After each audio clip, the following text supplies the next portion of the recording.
being here. I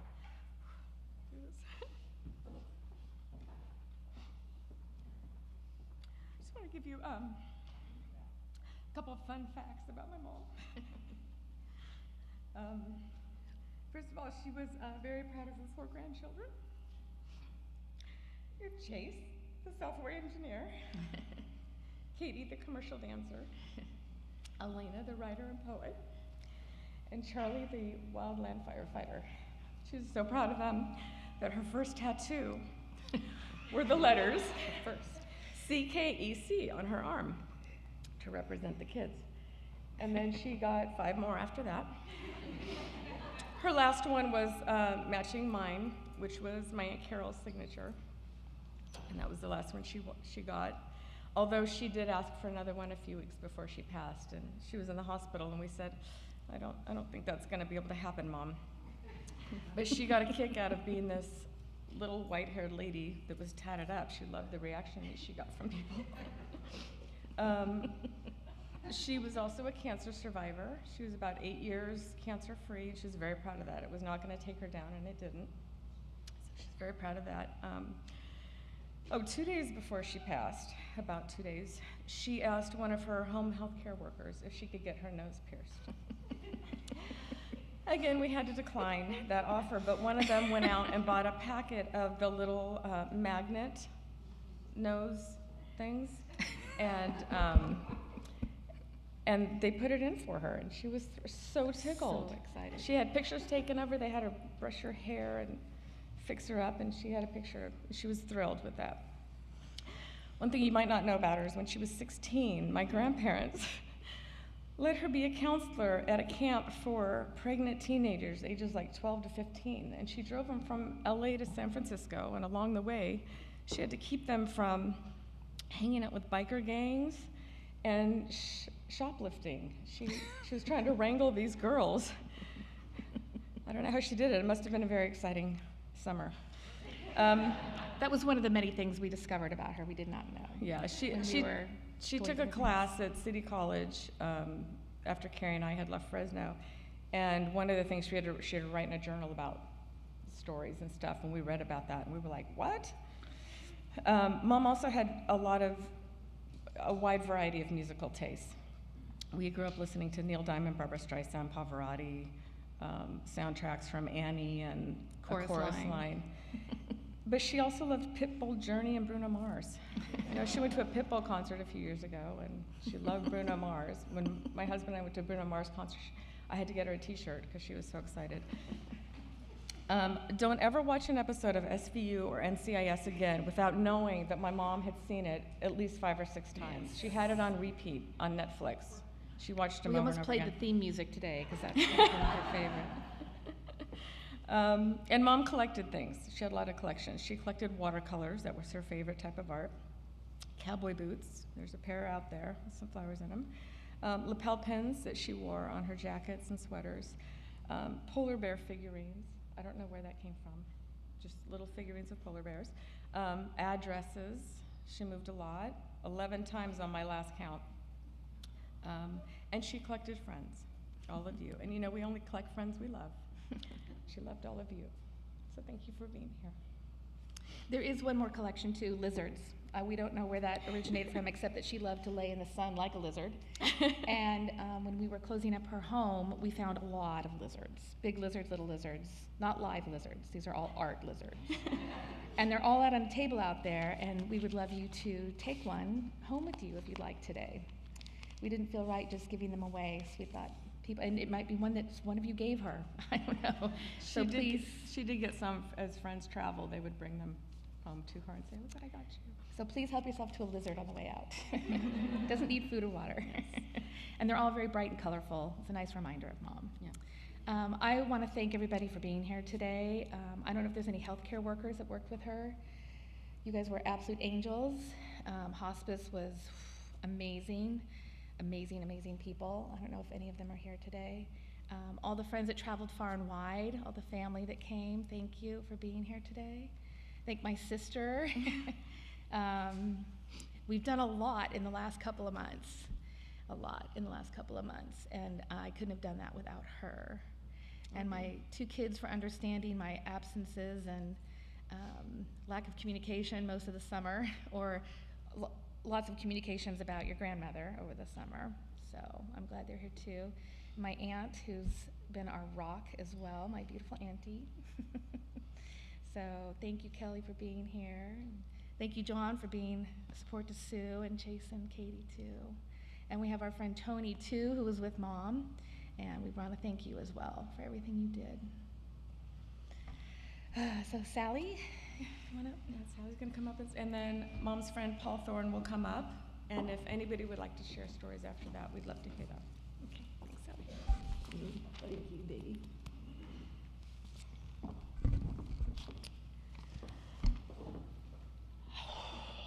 Well, again, I'm going to be a little redundant, but I want to thank you all for being here. It certainly means a lot to Linda, and it means a lot to all of us, and we appreciate you being here to honor and remember her. As you all probably know, Linda was very unique and quirky, and she kind of lived life by her own code. She had a wonderful sense of humor. She loved her family deeply. She was sensitive and really sentimental, which seems to kind of be a family streak for us, and sometimes it's so painful, but boy, we're sentimental and we hang on to everything.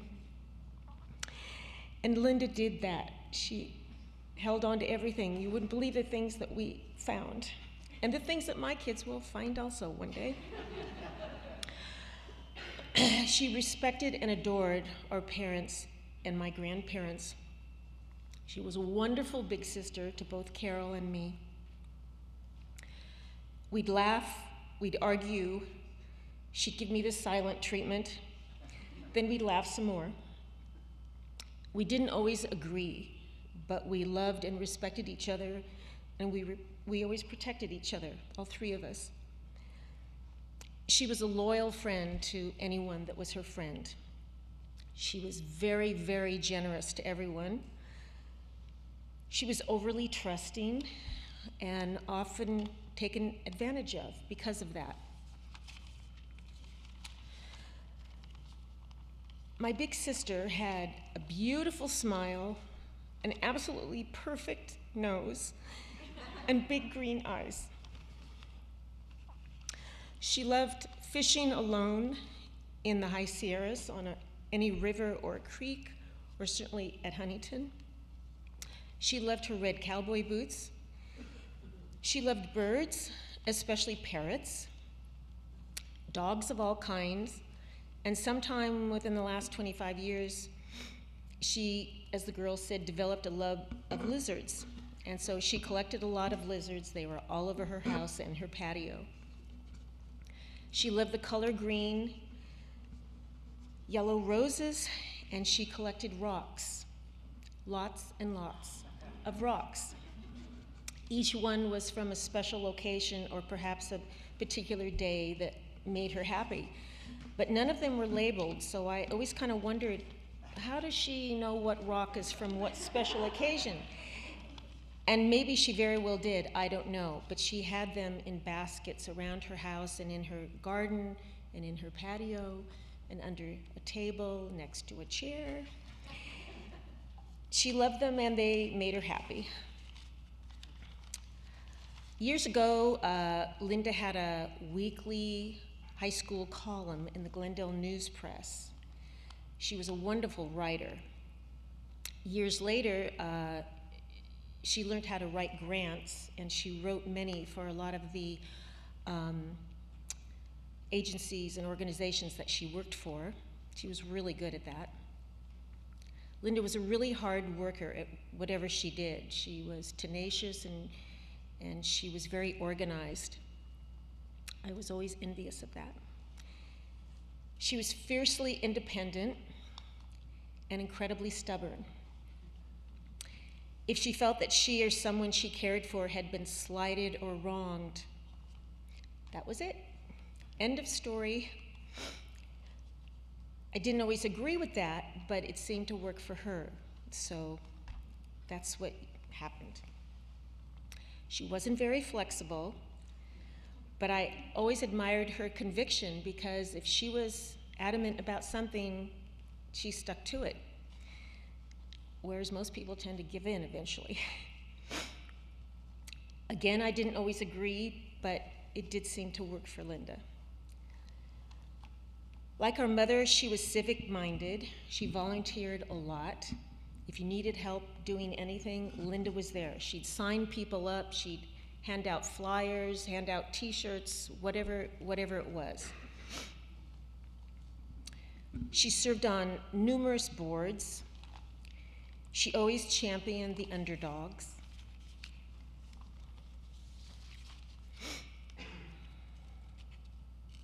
Excuse me.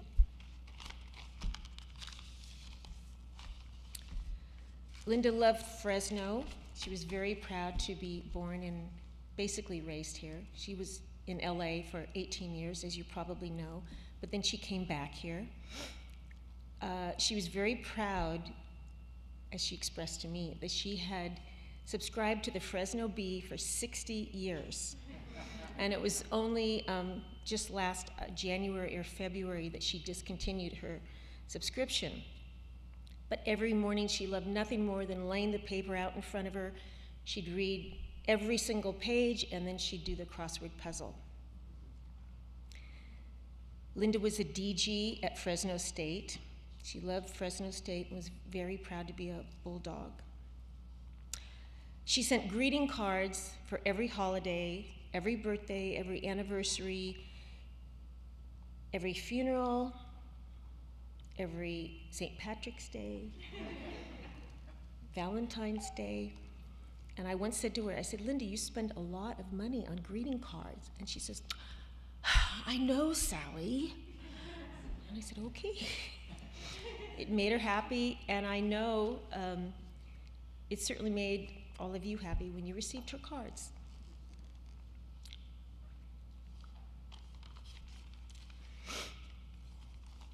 For the past couple of years, it turned out that we spoke several times a week on the phone, as opposed to maybe just once or so like we used to. Now we were talking sometimes 3 or 4 times a week. And I grew to really look forward to the phone calls, because it was just really connecting with her more than we had in a few years prior to this, and really talking about things as opposed to just, trivial things. And it would start out that I'd hear about what was going on at her work, or she'd tell me about doctor's appointments and little details here and there. And I'd ask her questions about doctor's appointments, and she'd always kind of give me the same answer about everything. So I realized, okay, I'm just always going to get the same pretty much kind of pat answer, but that was okay. She talked a lot about her girls and what both of them were doing, and how proud she was of Carrie basically running her temple, and how organized she was, and how capable, and how she had so much pressure on her and responsibility, but Carrie always just came through. And Suzanne had started her own company, and she was doing so well and had more business than she could handle, and she was so proud of them, and certainly of the mothers that they had become to their 4 amazing kids. Sometimes Linda and I would go around and around about the amount of Diet Coke that she consumed each day. For years, I'd been trying to get her to quit drinking so much Diet Coke. And she would fib to me and tell me that she had, and then I would find cases in her house, hidden away. So I knew that she was probably never going to quit, but I kept on it. And I guess I probably shouldn't have, but I did. So sometimes we'd argue about that. But then, of course, we'd end up laughing about it, or we'd move on to something else. Eventually, in these phone calls, it seemed we started to kind of have a pattern where we would now kind of turn into talking about something in our childhood that we hadn't spoken about either if ever or for a very long period of time. And she would bring up things that, I hadn't thought of in years and years and years, or we would talk about something that had happened maybe not that long ago, but they always seemed to be things that only the two of us could talk about because we were the only ones left to remember them. And you don't realize how that happens in your life. All of a sudden, there's nobody you can share certain things with, and how precious and so valuable these things are for you. That it could be something just minuscule that meant nothing 40 or 50 years ago, but now that you're talking about it with someone else, it just means so much. So I really got to enjoy that, because we'd start laughing about something our dad did, or something our great uncle or grandmother did, and or having to be basically forced to listen to Lawrence Welk when we were kids out at the ranch. And that whole scenario, we'd go through this whole Lawrence Welk thing. It was hysterical. And they were most of them were really kind of silly things, but it meant a lot to me. And I don't think I told her how much reminiscing about these things meant to me. And I wasn't intentional, it just didn't really occur to me to tell her that. But I think she knew, because I could tell that she felt the same. We would laugh about the same things, and she would kind of sigh within the conversation at certain places where I knew that she was touched, like what I was feeling.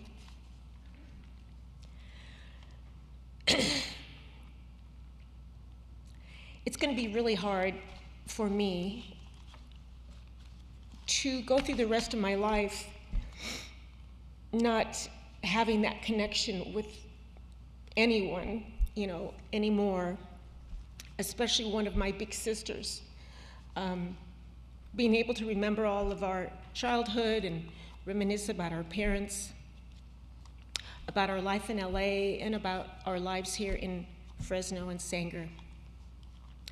But of course, we all have to go through that. So it's just something you learn to live with.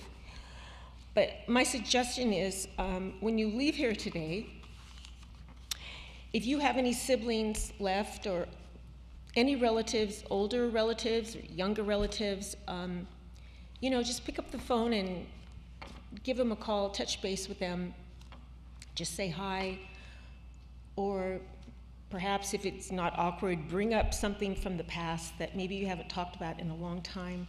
Because I think we all need that occasionally, and it's kind of like a foundation of who you are and where you came from. And I really value being able to do that with Linda. She was a wonderful sister, and I adored her, and I'm going to miss her terribly. And I thank all of you for being such good, supportive friends to her. She adored her friends. And Carol and I always used to say, she has more friends. Jesus, where does she meet all these people?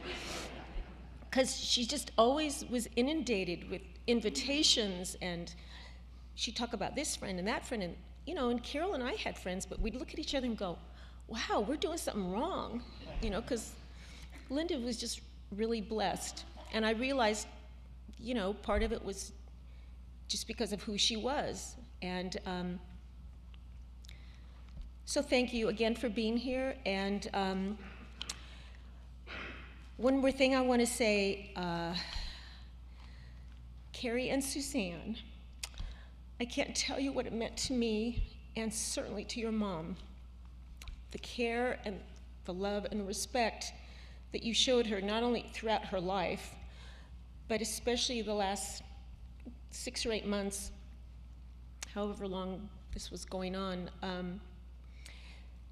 They both left their jobs and their families, and they came in and out of town to be with her, and they organized doctor's appointments and organized her care and her medication, and they were like pit bulls on a pork chop, making sure that Linda was getting the care that she needed and deserved. They worked the system, and if any of you have had to do that, it's very tough to work the medical system. And I don't mean taking advantage of it, I just mean understanding it and knowing how to do it. And they were so amazing with Linda, and sometimes she got really grumpy. And I just want you to know, and I hope you know, I'm sure you do, that that was just her being out of sorts and her illnesses and her medication talking. But you guys were just amazing, and I so appreciate it because I know it meant the world to her, and it certainly did to me. And you're just the best. I hope you know that. Thank you.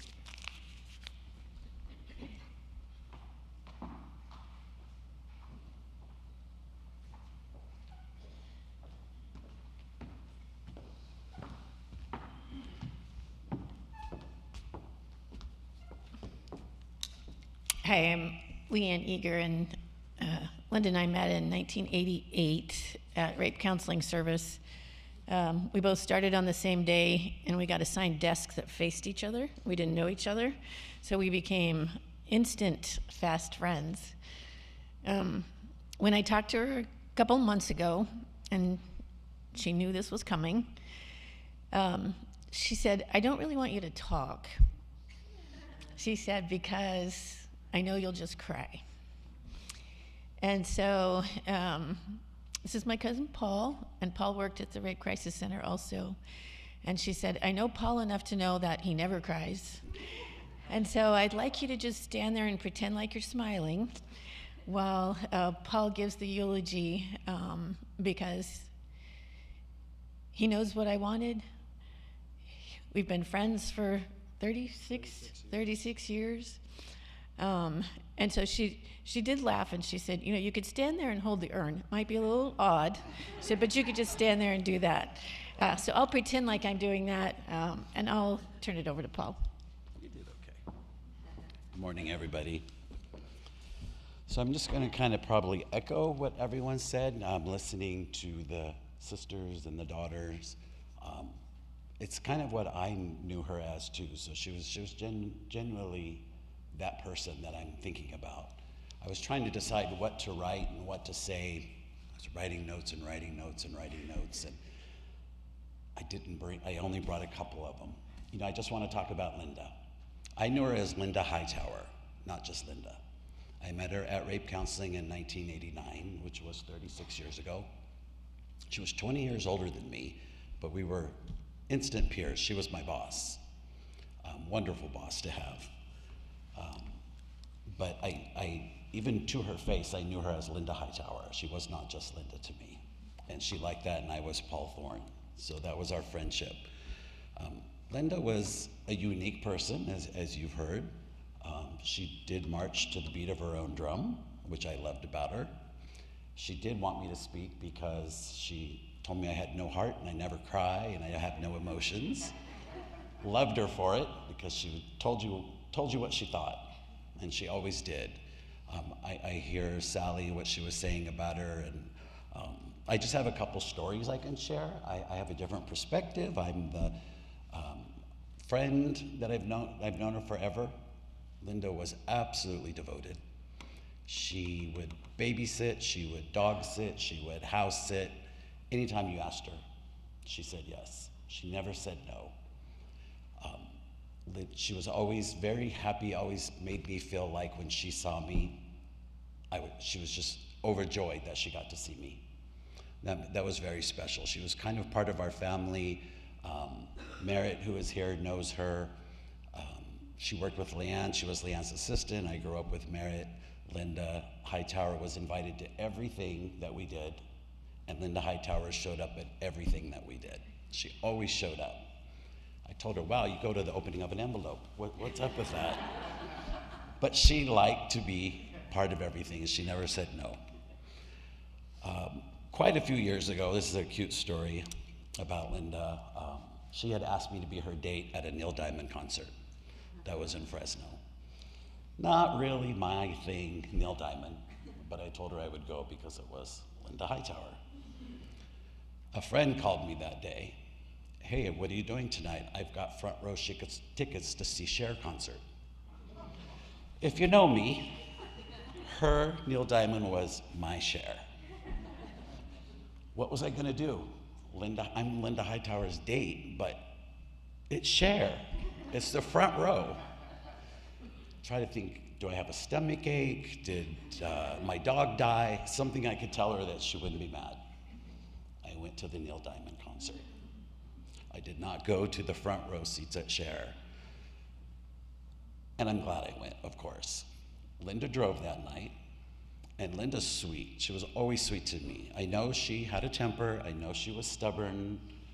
I know all the things you guys said, but she never did that with me.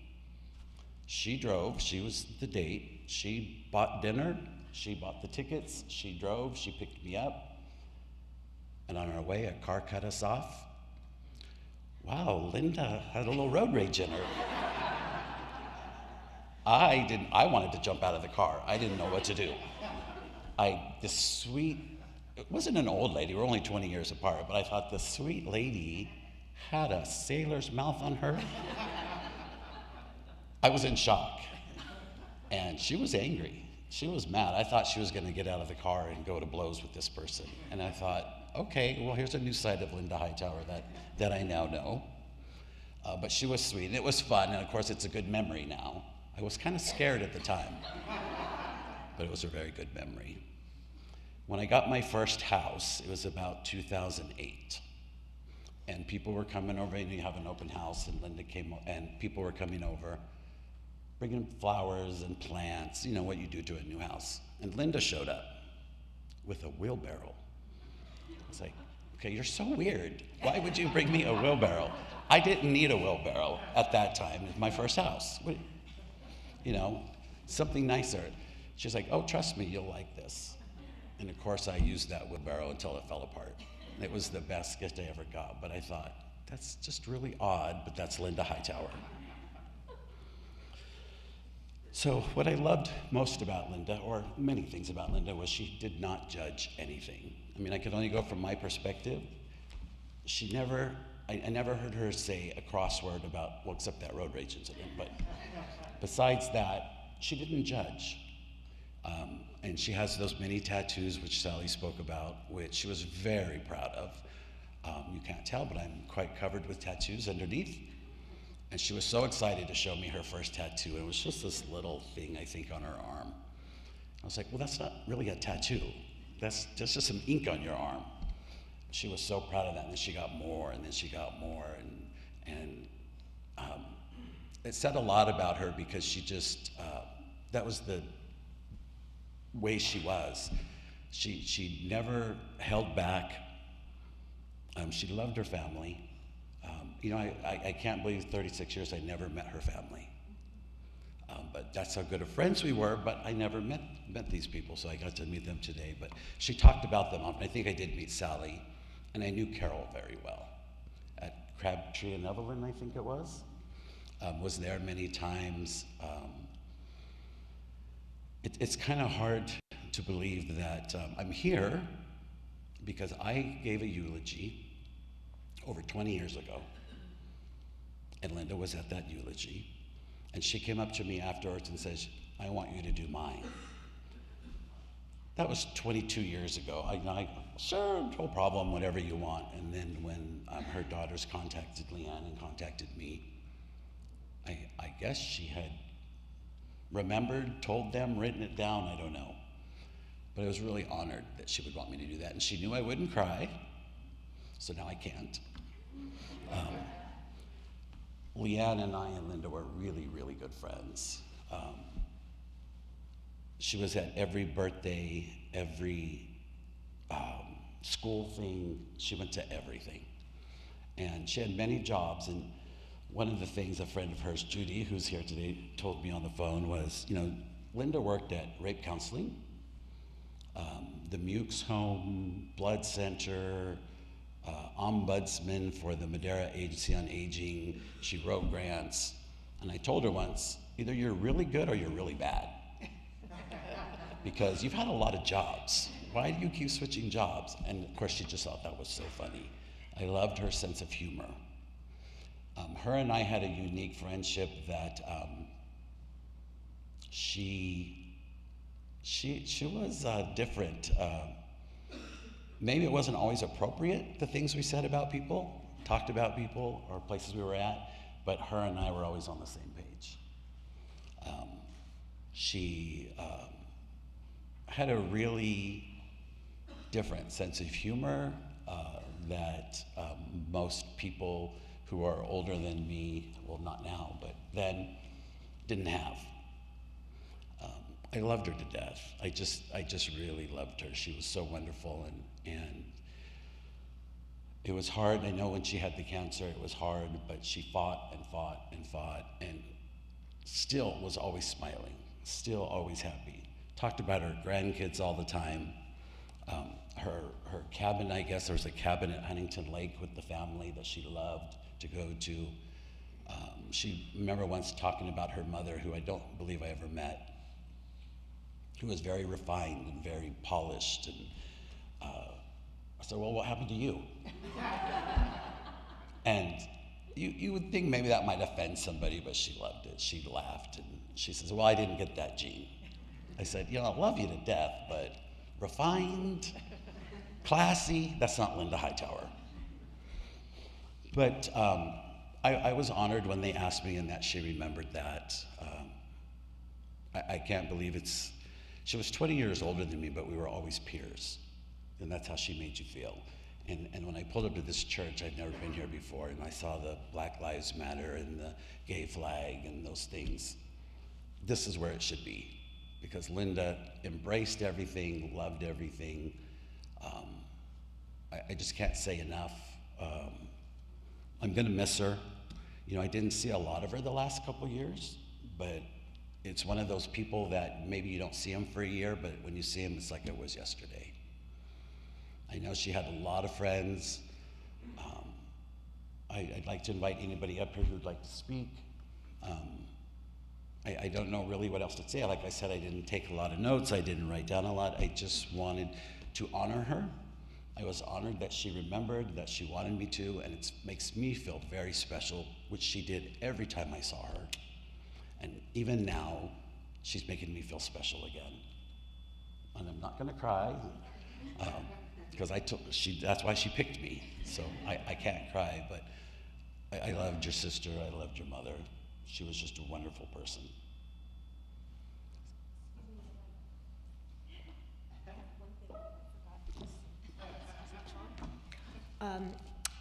I just wanted to acknowledge Linda's dear friend Tony. She also, along with the girls, was a huge presence for Linda, helping her, supporting her, loving her, and it meant the world to me, as it did to Linda and to the girls. And I apologize, I didn't forget you before, but I got real emotional and then it went right out of my brain. But thank you, Tony. We appreciate you and we love you.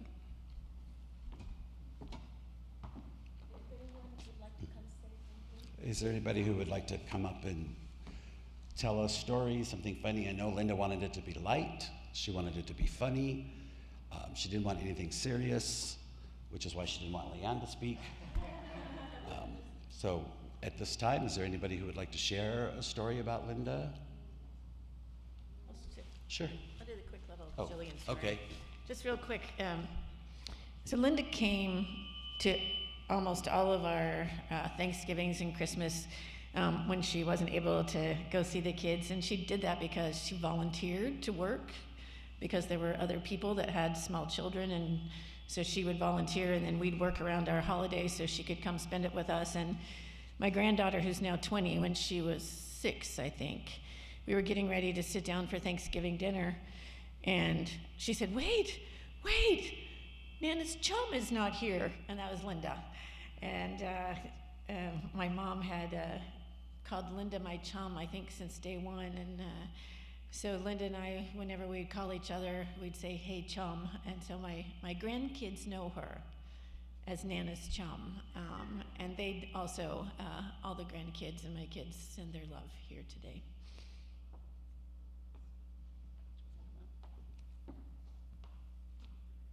It's up to you, whatever you're more comfortable doing. Oh.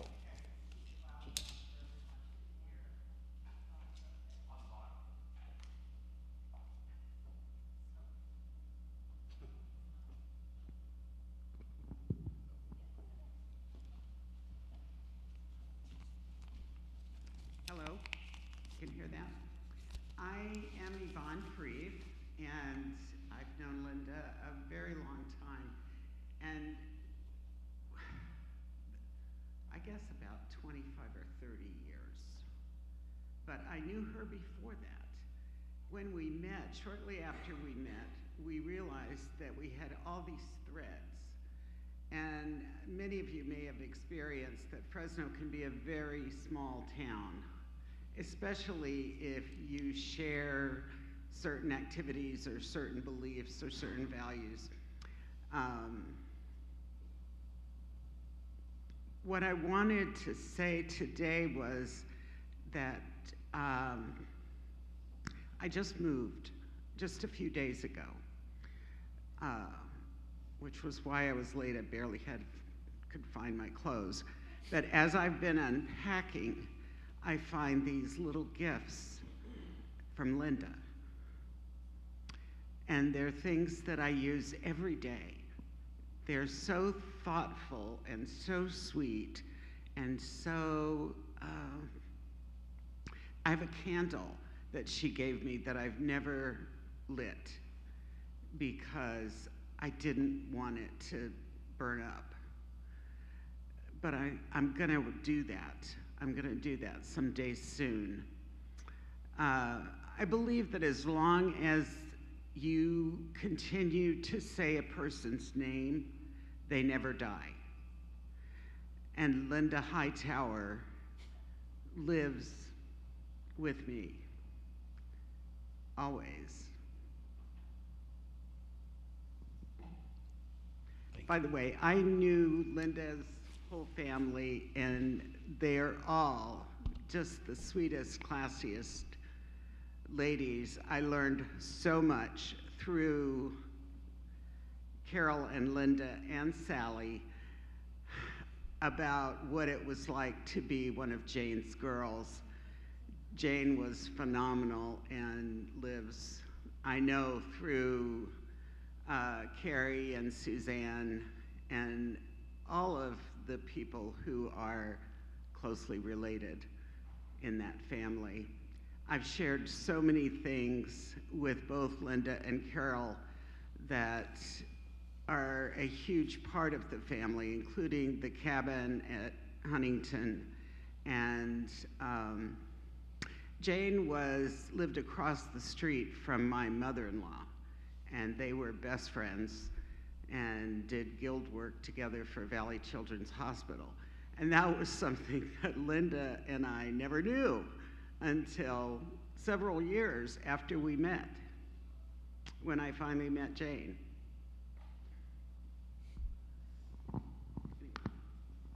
Anyone else? Is there anybody else who would like to say anything? You know, listening to a friend of hers and the family, it's obvious that Linda treated everybody with respect and love. Listening to you talk, and I feel like she's here. One thing I really loved about Linda is if I would tell an maybe inappropriate joke or something inappropriate, Linda loved it. She loved just everything. And I can hear her laugh, I can see her laugh, I can hear her voice. That's the impact that she had on my life, and it looks like and sounds like everyone shares the same. So, anybody else like to? Tony, did you want to? No? Okay.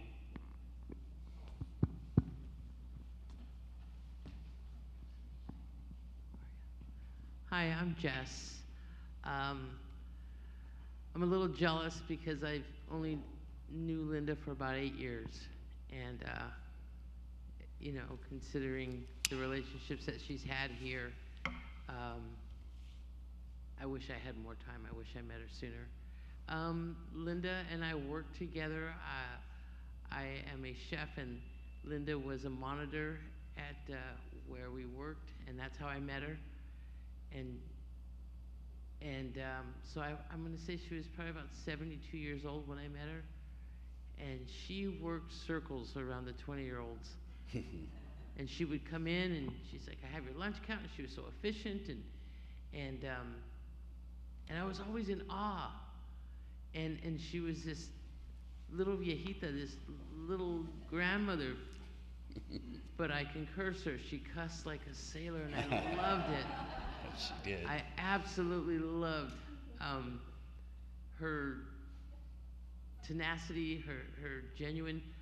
Elena, she spoke about you and her grandkids. She was so excited to travel to New York, and it was a whirlwind event for her. And she was asking me where to go and what to eat. Then she came back and she's like, "I was only there for 2 days, and you know, we'll have to go back. We'll have to go back." So we're planning this trip. Linda and I would have breakfast, lunch, or dinner at least 2 or 3 times a month. And she was so old school. Before lunch or dinner was over, she'd pull out this. It was like the Yellow Pages. It was like a book, an organizer, yeah. And you did. And then she would lock me in for the next date. Like, we're, you know, and she was. Every time I had something at the house, or she was front and center, she showed up. If we had lunch in September, I would show up and she'd have a little something for my birthday, a little plant, a card.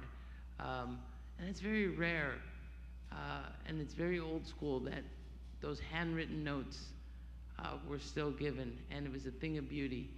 And I remember going to these restaurants with her, and people would look at me like, "Oh, you're like taking a senior to lunch," kind of thing. And it's like, no, Linda was my friend. She was my friend. And I'm so grateful for the relationship that we had. And my friend Sherry would come over, and Linda would always have something for me to build or something, and I don't do that. Don't let the short hair fool you. I do not swing a hammer. So I would refer to my friend Sherry, and Sherry would come over, and Linda's like, she's useful. I'm going to keep her around too. So, you know, I'm so grateful to you, to the daughters, and I'm so grateful for that relationship I have with Linda. And I will never forget, and it encourages me, because even while she was in the hospital, she's just like, "I think I can go back to work if they let me out." You know, she was still willing to suit up and show up. And that's what I want to model myself after and strive for in life, is that love of life and the grace that she had for all her loved ones. So a thank you to the family.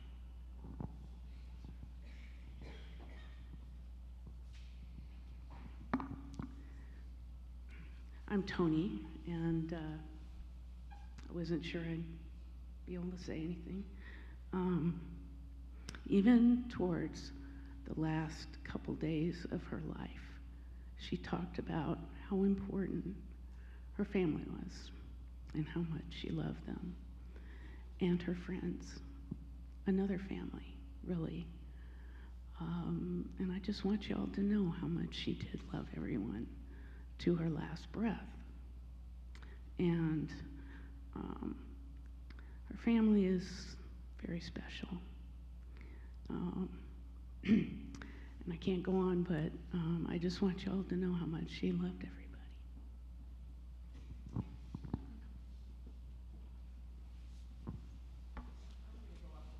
Okay.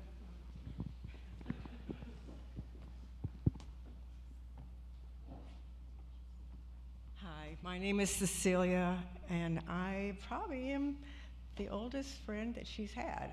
We grew up in Glendale. Sally, I don't recall what year you were born, but I know you were about 1.5 to 2 when Linda had a slumber party, and we were all at the house, and this is during the time when Harry Belafonte was very popular, and we had his records playing. But I remember, Sally, you had just were able to walk, and you were able to get up on the counter in the bathroom when you got into the perfumes. And anyhow, we were all worried that you had drank some of the perfume. But it was pretty exciting. But anyhow, I wanted to tell you that I've known Linda for a long, long time. We lived in La Cañada. We took the bus together. She always, always was smiling, laughing, finding something to make fun of so we could all laugh. We've been friends for this many years, so I guess it's about 70 plus years. I can't think of any time that I've heard her swear, like you all said. I know. I'm learning things about Linda that I didn't know. She never did any swearing around me that I can remember. At least it didn't make an impression on me. Yeah, it didn't make an impression on me, anyway. But she came frequently to where I lived in La Cañada, actually in Fresno, Felton, thank you. I moved there 50-something years ago, and she's come to visit me and came for my 25th anniversary, wedding anniversary, and then she came out for my 80th birthday last year. And she made that long drive, and I just made that long drive back over here too, so I know what that's like. But she was very loyal, very good friend, and trying to think of some specific things other than she was very good about sending birthday cards, very good about that, keeping in touch, talked about the family all the time, just loves her family and every one of you. And I will miss her, but I'll tell you one of the things I can tell you about what she loved. She loved eating Sierra fish, and I'm a fly fisher. So I had taken a trip up to Edison, out of Edison on horseback with a bunch of friends of mine. We were there for a week, and we happened to leave on the day that Princess Diana died, and we didn't know about it. We were up in the Sierras away from any communication for a whole week, and when we were coming back, the Wrangler passed on the information that Diana had died, and today was going to be her funeral. It was a Saturday. And I knew that Linda lived in Fresno. And as soon as I got to a phone, I called her. I said, can I come over and watch the ceremony, the funeral with you? And I did, and I stayed the night, and that was memorable for me. I came out and helped her one time during her treatments for cancer, and she actually took care of me. She was just always wanting to take care of people, so I remember that, and let's see, and I just came back from Mammoth at the time that Carrie let me know that she was not doing well this last September. So I caught some fish, and I froze them, and I saved them, and I called her, and I said that I was going to come and see her, which I finally couldn't do it, but I had saved these fish. She said, oh, come and fry me these fish up. I want this fish. And I feel so badly, and they're still in my freezer, by the way. So I regret not having a chance to see her. But as we get older, trips take a lot out of you. And I was so exhausted from my whole week of fishing in the Sierras that I couldn't make the drive out here. So I regret that. But anyway, we did talk, and I told her I couldn't make it, and she said, oh, that's okay, that's fine. And I couldn't believe how strong her voice was up to the end. I couldn't believe it. It's like, and then she passed, I think, less than 2 weeks later. So anyhow, she was a dear friend. I miss her dearly. Thank you for listening to me. I'll talk to you later.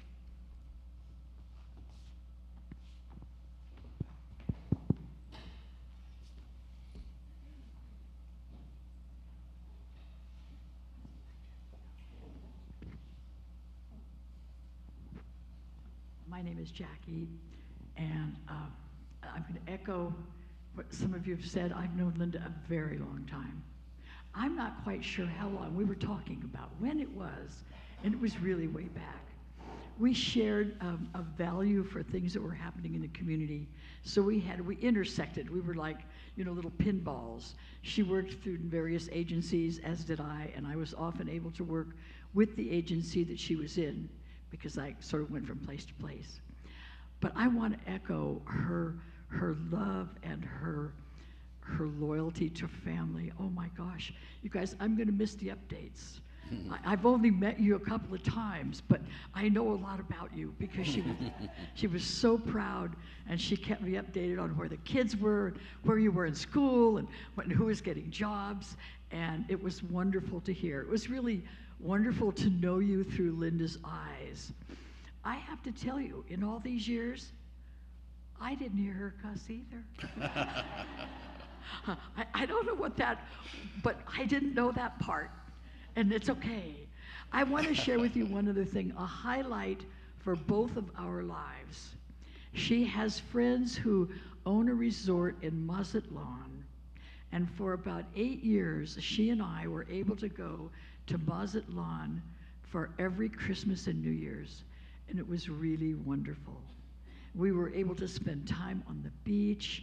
We were able to walk in the sand. We were able to eat the biggest shrimp you've ever seen in your entire life and just really relax and enjoy life.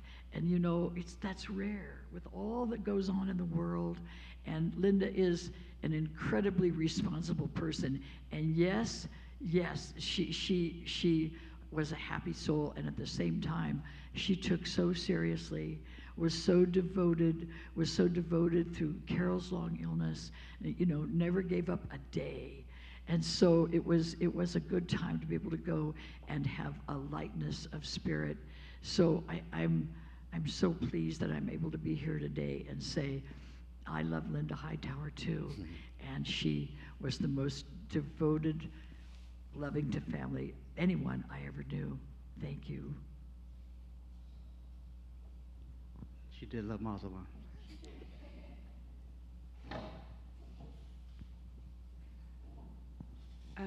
I'm Jill Hansen, used to be Jill Potter, and I just wanted to share, my heart is with all of you. I look at everybody and I think, what an amazing legacy she has left behind.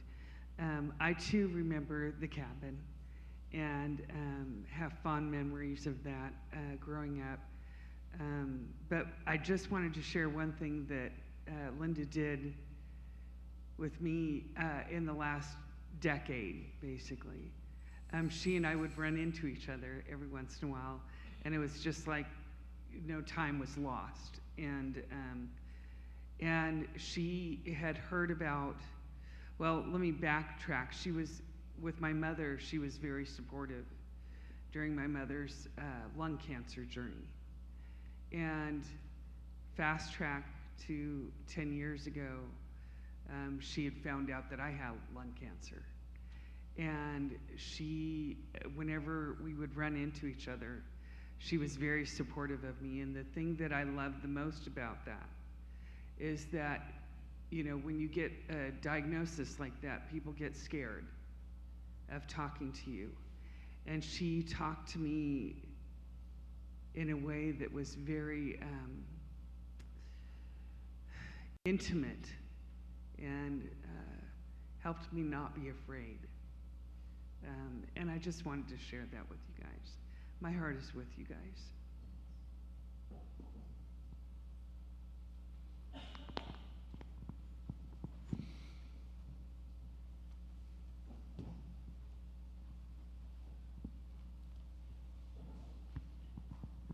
My name is Sherry, also. I probably, other than the lady from Felton, I probably have known, I've known Linda, we were sorority sisters. So I was a year ahead of her. That makes me old. And through the years, I can remember trips to Huntington Lake. These are two girls, these babies in the back seat, and she'd give them each a coffee can with a lid. and Every 2 miles or so, she'd say, are you sick yet? Are you sick yet? We kept saying, don't tell them and they won't know. But anyway, those were the trips up there. And then we would go to the coast and had some escapades at the coast that I'm not going to share. But Carrie was born on my son's due date, and my son was born on her due date. And so these two still speak to each other on their January birthdays. So, but I have known, we had a little break in our friendship, but we were always special to each other. Yeah.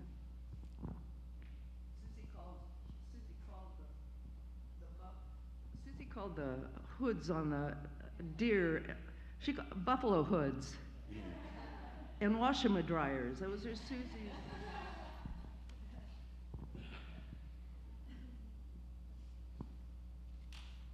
Another one in the back. Hey, you can talk as much as you want. I just wanted to add that an illustration of how devoted Linda was to family.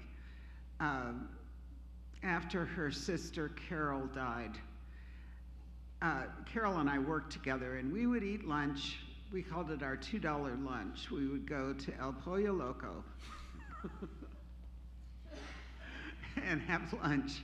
And so after Carol died, Linda and I would go to dinner on Carol's birthday, October 19th, and go to El Pollo Loco.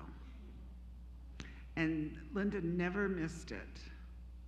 You know, it was a special little ritual that we did to honor Carol. I don't think she even liked El Pollo Loco.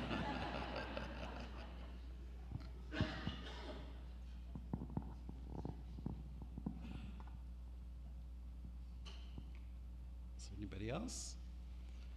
Well, listening to all these friends and family, it's very obvious that Linda Hightower was caring, loving, devoted. It's nice to hear. I know her from my perspective, and I've heard all these other perspectives and family perspectives, and she was that genuine person that I knew. And it's been reiterated here. She's very happy watching us right now. I know she is. She would be touched. She would be embarrassed about all these wonderful stories, but it's the family, I hope, is comforted by all these stories, maybe things you haven't heard because they're the friends, and knowing that your mother and your sister and your grandma and your aunt, I don't know who all's here, she was genuinely loved, and she'll be genuinely missed, and Linda Hightower was the best. Anything else you want to? Thank you so Okay. much. Appreciate it. Sure, of course. I just wanted to invite everyone to scoot over to this side of the room. There's refreshments in the back, and we put out some family photos. Please don't take them, but enjoy looking at them. We've gone through a lot of photos in the last month, a lot of photos. We still have more to go through. But please take a lizard. Take a lizard, save me a trip to charity, and take a lizard when you go. And thank you so much for being here. Really appreciate all of you.